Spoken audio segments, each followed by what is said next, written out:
હાલો મિત્રો, જય શ્રી કૃષ્ણ. આજની વાર્તાનું શીર્ષક છે મોહિત અને શ્રેયા, અને આ વાર્તાના લેખક છે મહેશભાઈ પરમાર.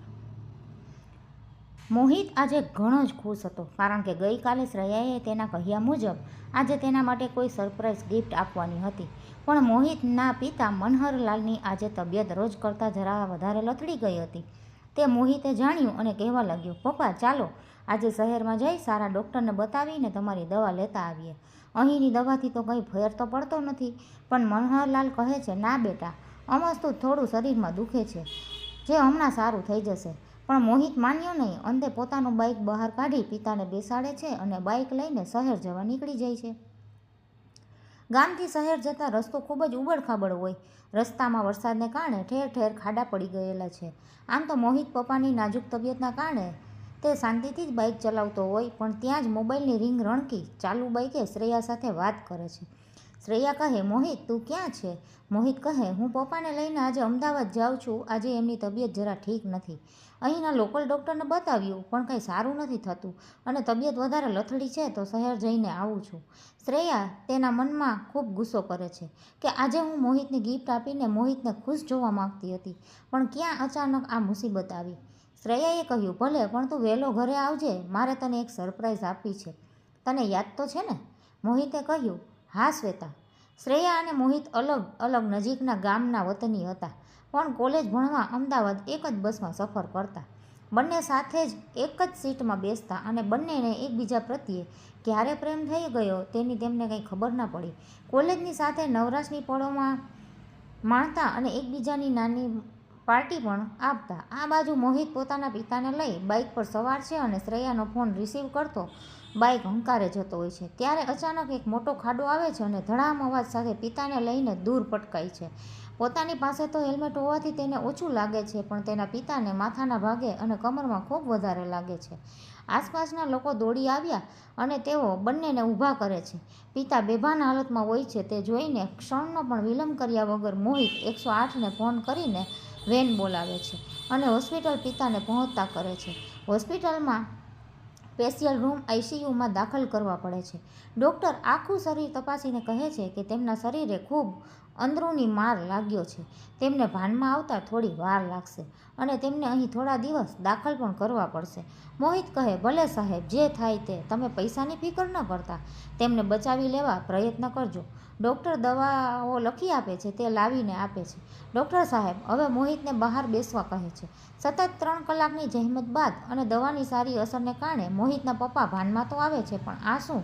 તેઓ કોઈને ઓળખી નથી શકતા. ડૉક્ટર સાહેબ આ વાતથી મોહિતને વાકેફ કરે છે. ત્યારે મોહિત ધ્રુસકે રડવા લાગે છે, કારણ કે મોહિતની મમ્મી 5 વર્ષ પહેલાં જ પ્રભુને પ્યારી થઈ ગઈ હતી. મોહિતના પિતાને હવે પોતાનું એકલવાયું જીવન કેમ પસાર થશે એની ચિંતામાં ને ચિંતામાં પોતાનું શરીર પણ બગાડ્યું હતું. પણ દીકરા મોહિતને જોઈને મનને વાળી લેતા કે મારો દીકરો તો છે ને. હું ક્યાં હવે એકલો છું. હવે આમ પિતાની હાલત જોઈ મોહિત મનમાં હચમચી ગયો કે હવે શું થશે. પોતાને રસોઈ કે ઘરનું કામ તો આવડતું નથી, તો ઘરને ચલાવશે કોણ? હવે અમારું શું થશે? મોહિતને એકદમ પ્રિયા યાદ આવી ગઈ અને પ્રિયાને તેણે ફોન કર્યો અને સંપૂર્ણ માહિતી આપી. શ્રેયાએ કહ્યું કે મોહિત ચિંતા ન કર, મારા પપ્પાને લઈને હું હોસ્પિટલ જટ આવું છું. તેમ કહીને ફોન મૂકી દે છે અને થોડી દેરમાં શ્રેયા પોતાના પિતા સાથે હોસ્પિટલમાં આવે છે. દવાઓ અને બોટલ ચાલુ છે. ડૉક્ટર તેમના બધા રિપોર્ટ કઢાવીને તેમની પ્રક્રિયા પૂરી કરે છે. પહેલી વારનું 60,000નું મોટું બિલ ભરે છે. બીજી દવાઓ લખી આપે છે તે લાવીને ડૉક્ટરને આપે છે. મનહરલાલ હવે કોમામાં છે. તે એક જીવતી લાશ સમાન છે. તેઓ ટગર મોહિત અને શ્રેયાની સામે લાચાર આંખે જોઈને મોટા મોટા આંસુ સારતા હોય છે, પણ કશું જ બોલી નથી શકતા. આમ ને આમ 1 મહિનો પસાર થાય. ટિફિનની વ્યવસ્થા શ્રેયાના ઘરેથી જ થાય છે. રોજનું બિલ, રોજ હોસ્પિટલમાં રહેવાનું, રાતના ઉજાગરા, આવા ઘણા કારણે તે ઘણો દુઃખી રહેતો અને પોતાનું ભણવાનું પણ બગડતું હતું. તેથી મન મક્કમ કરીને ડૉક્ટર પાસેથી પિતાને ઘરે લઈ જવા માટે રજા માંગે છે. હવે મનહરલાલની સારી ટ્રીટમેન્ટ અને સારી દવાના કારણે તેમને સારું હતું, માત્ર એક કોમા સિવાય. ડૉક્ટર સાહેબે જણાવ્યું કે મોહિત, આમ તો તેમની તબિયત પહેલાં કરતાં વધુ સારી લાગે છે, પણ મોહિત એક વાત સાંભળ કે કોમામાં ગયેલા માણસ ક્યારે નોર્મલ થાય એનું નક્કી ના હોય. નોર્મલ થાય તો અઠવાડિયામાં થાય અને ક્યારેક વર્ષો પણ લાગી જાય. જો તમને વાંધો ન હોય તો ઘરે લઈ જઈને સેવા કરી શકો છો. કદાચ માલિક તમારું વહેલું સાંભળે અને સારું પણ થઈ જાય તો નવાઈ નહીં. આમ પિતાને પોતાના ઘરે લાવે છે. ફળિયાના તમામ માણસો તથા સગાઓ એમની ખબર કાઢવા આવે છે અને જાય છે. મોહિત બંને ટાઈમ શ્રેયાના ઘરેથી ટિફિન લાવીને બંને ટાઈમ પિતાને જમાડી અને પોતે શ્રેયા સાથે બેસીને જ જમતો. શ્રેયાના પિતા જનકભાઈ અને માતા કમળાબેન ખૂબ જ સારા સ્વભાવના હતા અને મોટો ભાઈ બિપિન હોસ્ટેલમાં રહીને અભ્યાસ કરતો હતો. આમ હાલ 3 જણ સુખેથી રહેતા હતા. પિતા ક્યારેક હોસ્ટેલમાં જઈ દીકરાના ખબર અંતર પૂછીને થોડા ખર્ચીના પૈસા આપી પાછા આવતા. મોહિતના પિતા મનહરલાલ સાથે વર્ષો જૂની દોસ્તીના કારણે તેઓ એકબીજાના ઘરે અવારનવાર જતા.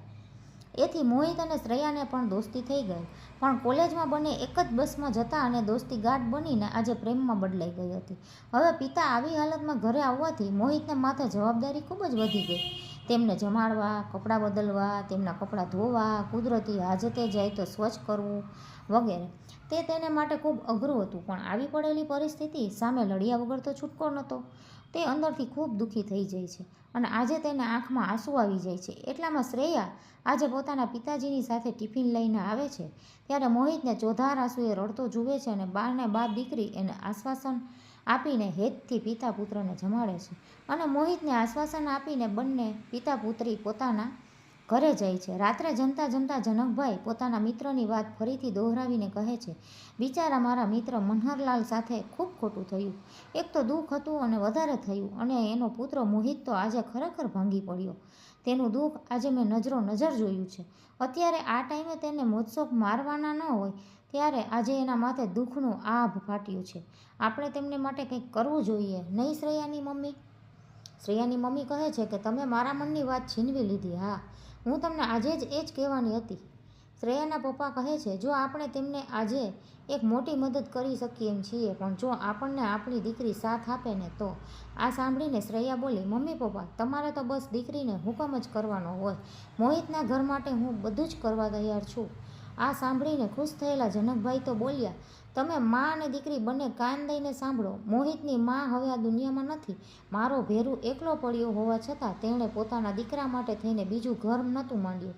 જેમ તેમ દિવસો પસાર કરતા હતા. પણ આ એક્સિડન્ટને કારણે ઘણું જ ખોટું થયું છે અને પિતાની આ હાલતને કારણે આજે મોહિત ખૂબ જ દુઃખમાં જઈ પડ્યો છે અને મનથી ભાંગી પડ્યો છે બિચારો. ત્યારે જો આપણી દીકરી શ્રેયાના લગ્ન એકદમ સાદાઈથી અને ઝટપટ કરીને તેને સુખ ના આપી શકીએ, તે પણ જો શ્રેયાની મંજૂરી હોય તો જ. આ સાંભળી શ્રેયા બોલી, આ વાત મેં પણ વિચારેલી જ છે, પણ હું તમને જણાવી નથી શકતી કારણ કે હું માવતરને કેમ કરીને કહું. પણ આજે તમારી વાત સાંભળીને મારું મન તો ખીલી ઉઠ્યું અને હળવું પણ થઈ ગયું છે કે હું એક ભાગ્યશાળી પિતાની દીકરી છું અને હું કોઈને મદદ પણ કરી શકીશ તેનો મને ગર્વ છે. શ્રેયાના પિતા મોહિતને આ લગ્નની વાત જણાવે છે, પણ મોહિત લગ્ન માટે થોડા સમય માટે રાહ જોવાનું કહે છે. મોહિત કહે છે, શ્રેયાના પપ્પા મારે હજી અભ્યાસ બાકી છે, તે પૂર્ણ કર્યા વગર હું લગ્ન કેમ કરી શકું? મને થોડો સમય આપો, હું જરૂર તે અંગે વિચારીશ. ત્યારે શ્રેયાના પિતા કહે કે દીકરા મોહિત, ભણવા માટે થોડા સમયની પણ જરૂર હોય જ છે અને તેના માટે થોડી નવરાશ પણ જોઈએ ને બેટા, જે બિલકુલ તારી પાસે નથી. માટે જો તું લગ્ન કરીશ તો શ્રેયા તારી સાથે રહેશે અને ઘર સંભાળશે. તે તારો મનનો ભાર બિલકુલ હળવો થઈ જશે અને ભણવા માટે સમય પણ મળશે અને દીકરા તું આગળ વધારે ભણી શકીશ એમ જણાવે છે.